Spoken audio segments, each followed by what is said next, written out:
What's up guys, Dave Altizer here. I want to give a little bit of an intro before you watch this 6-minute ramble that I just went on. I'm testing the 1DC for vlogging. The 1DX has gotten a lot of attention recently with people like Peter McKinnon and others doing vlogs with the 1DX Mark II. I've been shooting on the 1DC for several years now, all the way back when the C300 and the 1DC were first announced. I would rent this camera often and I loved using it. It was just way too expensive. It was $12,000 back then and I was just starting out in filmmaking and there's no way I could afford $12,000. But over the years, as this technology got older and older, this camera's price point dropped and dropped until Canon actually canceled making this camera, and they weren't even selling it. And some rumors have come out that have said that Canon actually only made this camera for 9 months and then they stopped producing cameras because they just weren't selling well. But on the used market, you can buy these cameras really cheap.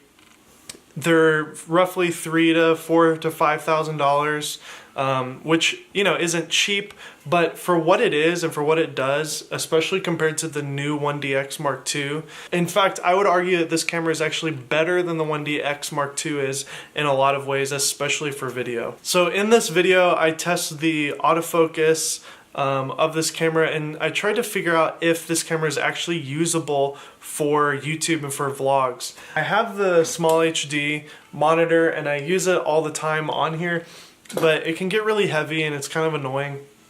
And so I wanted to play around with the autofocus lock features and see if this camera actually works. I've modified this lens, it's the 10-18, and I've actually cut the back of the lens off. This is an EFS lens. There's actually a little plastic piece on the back here that blocks the lens from mounting onto a full frame camera and allows it only to mount on a crop sensor camera.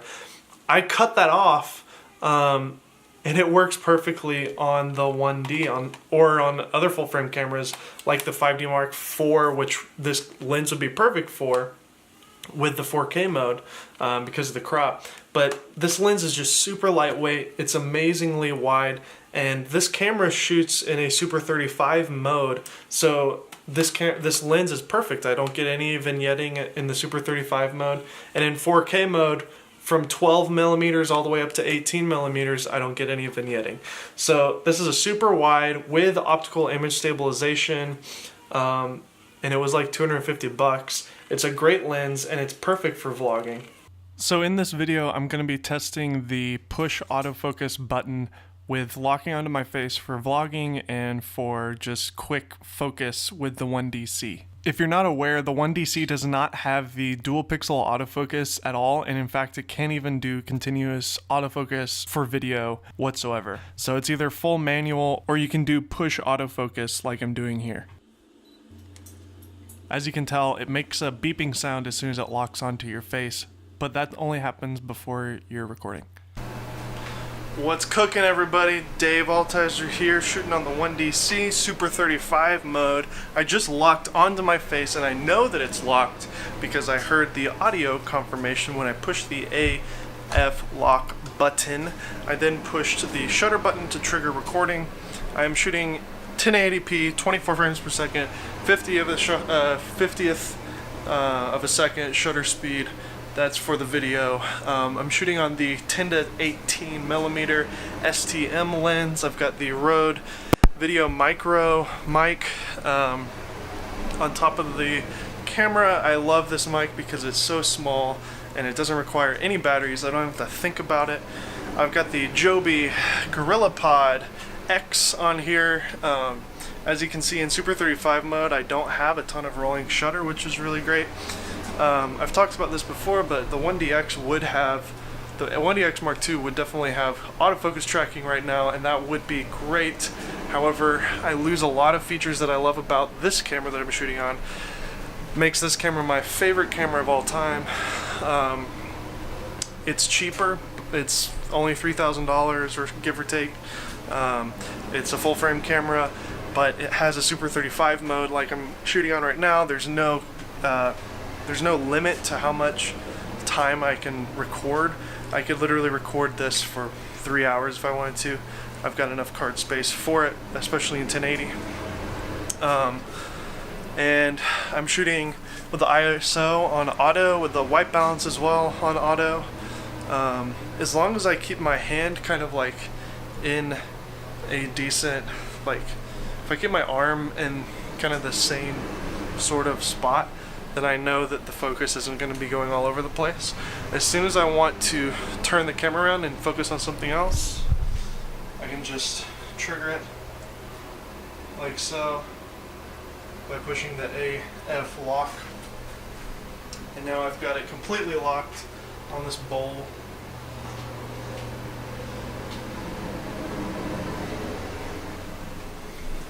I've got the face tracking on. It's tracking my face, but it's not focusing automatically. But as soon as I hit the autofocus lock, it locks on, and I can trust that it's working because this has a great system.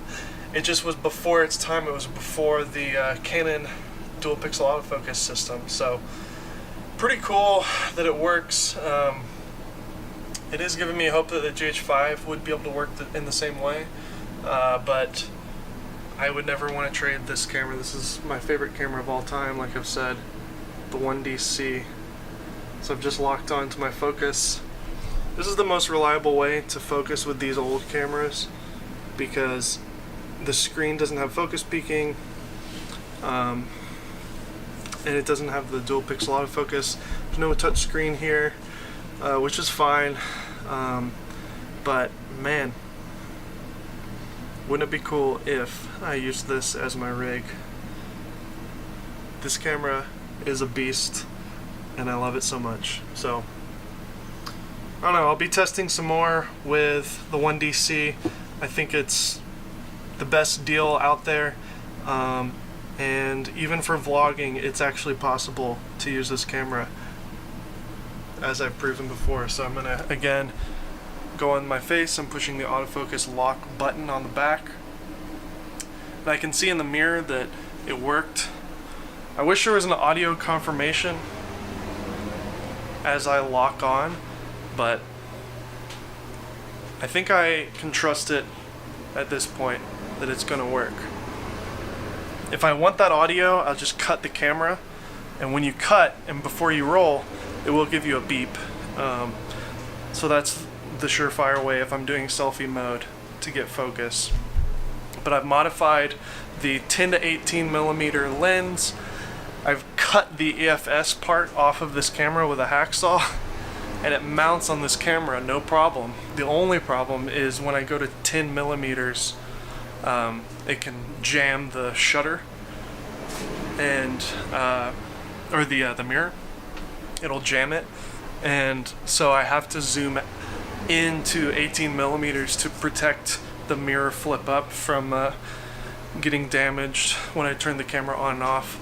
It's never going to damage it. It'll just kind of get jammed, and then it gives me an error code on the camera. I have to take the battery out and put the battery back in. But other than that, if I just remember to do that, then I'm good. I'm at 10 millimeters now. Now I'm at 18 millimeters. I'll focus on my face at 18, so you can see that. The camera, or the lens, does stop down at 5.6 once you're at 18 millimeters. So that's one downside of this lens. It's not very fast, but it's really lightweight, really wide, and actually really sharp. And it's got the image stabilization as well. So, really great lens, amazing camera, my favorite camera of all time, the 1DC. Let me know if you guys think this is goofy or weird or nutty. I think it's awesome, and I want to do some more tests with this camera in this type of scenario. I've never used it like this. I've always used it manual all the way. I've never even considered this. I've been thinking about selling this camera and buying a 1DX Mark II for a long time now, but I just can't convince myself to do it because this camera is so much better in a lot of ways, especially for video. I mean, plus I don't want to lose that amazingly sexy C logo that I love so much. I have noticed that I have one hot pixel on my sensor, so I may send this camera into Canon and have it serviced But this is a totally raw video. Hope you guys enjoyed it. If you have any questions about my crazy setup, let me know in the comments. Hope you guys enjoyed this random test with the 1DC vlogger style. See ya.